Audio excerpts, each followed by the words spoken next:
See, I told you we wouldn't make you wait another 6 months for our next Smash Bros. Analysis. So yeah, Nintendo finally gave us another look at the next Super Smash Bros. Game. And what a look it was, introducing us to a brand new character to the series, Rosalina and Luma, or as I like to call them, Rosaluma.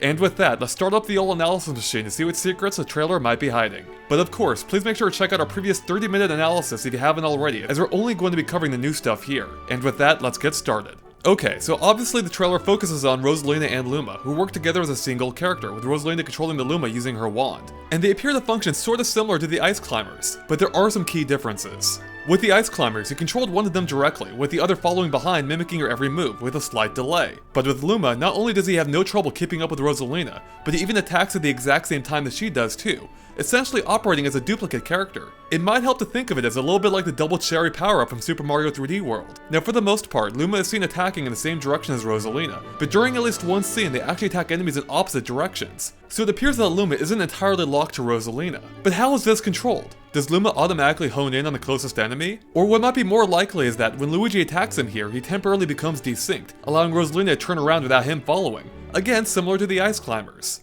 But there is another key difference between these two sets of characters. While Nana and Popo actively work to stay as close together as possible, Rosalina is actually able to push Luma out a short distance to put some space between them both and have them attack remotely, as shown in several clips. And this has several potential benefits. For one, it allows Luma to attack enemies head-on while Rosalina stays out of harm's way. He's basically acting as Rosalina's bodyguard. It also would presumably allow both characters to attack two different opponents in different parts of the arena, similar to this scene, only a bit further apart. Finally, it has the potential to make for some devastating combos, as seen here where Rosalina and Luma bounce Pit back and forth like a tennis ball. Poor guy.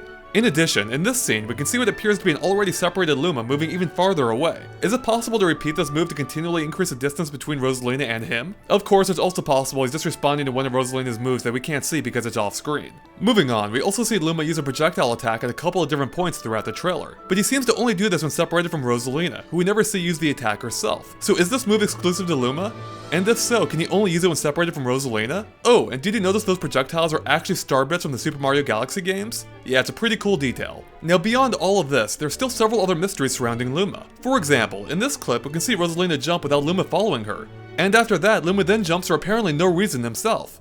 Even if we play the clip in slow motion, we can see that Luma begins to jump without any corresponding action from Rosalina, which is unlike everything else we see in the trailer. Could this mean he can actually control Luma and Rosalina independently to some degree? Or maybe he can actually have the computer take control of Luma at points, similar to Nana from the Ice Climbers. Or maybe it has something to do with the color of the Luma. After all, we do see him appear in several different variants, including yellow, red, green, blue, and light yellow. Maybe each one has slightly different attributes or abilities, similar to Captain Olimar's Pikmin.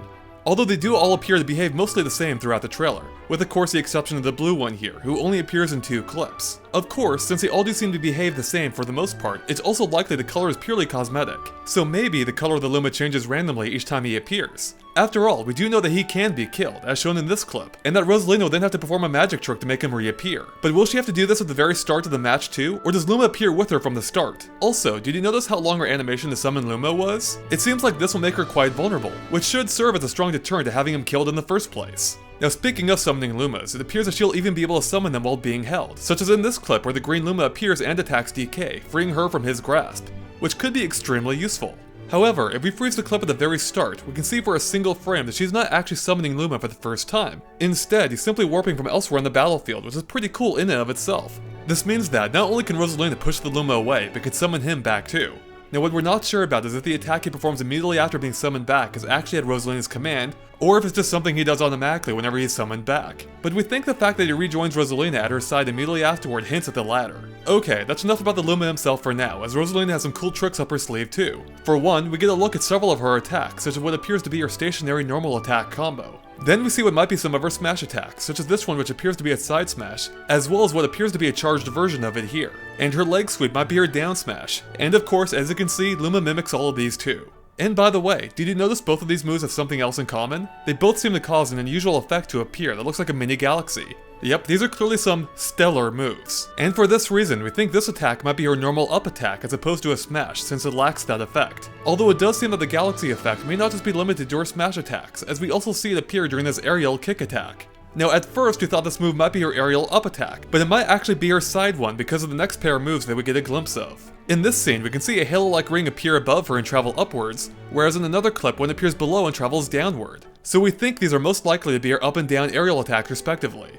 And it appears to have a high priority as it completely cancels Link's recovery move, sending him spiraling downward. And because it's essentially a projectile that moves faster than Rosalina does, it not only gives Rosalina a huge range, but also might shield her from counterattacks. Moving on, we also get to see her grab and throw an opponent. But did you notice she's not using her hands at all? It's more like she's using the force to choke her opponent. Yeah, Rosalina doesn't mess around. And as for the throw, it appears to be her backwards one because she throws the opponent behind her. Next up, we also get a look at her running lunge attack, which actually appears to strike twice. Once at the initial connection, then again when she headbutts. Oh, and speaking of her running, that's actually a misnomer as she very clearly glides around instead. How majestic. And similarly, we can see she'll also have the ability to crouch walk, or rather, crouch float.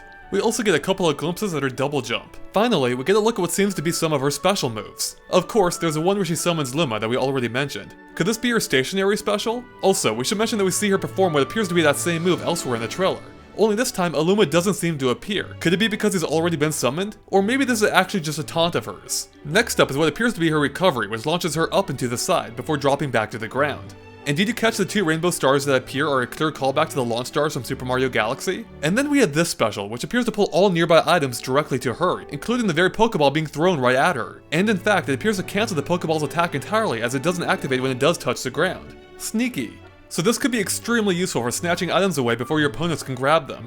Although we can also imagine it backfiring and being quite dangerous too. After all, what if you accidentally pull an active bomb to you right as it explodes? Although conversely, you could also use it to pull it towards someone between you and it. Yep, this could be a very devious attack indeed. And we're guessing it's either her default or down special based on the defensive moves of other players. And by the way, did you notice that the star that appears to move around her during this move is actually the cursor from Super Mario Galaxy, complete with a faint blue trail? Yep, it's just another really cool detail. And we can see her perform another very similar looking move, with cursor and all, but this time it does something a bit different.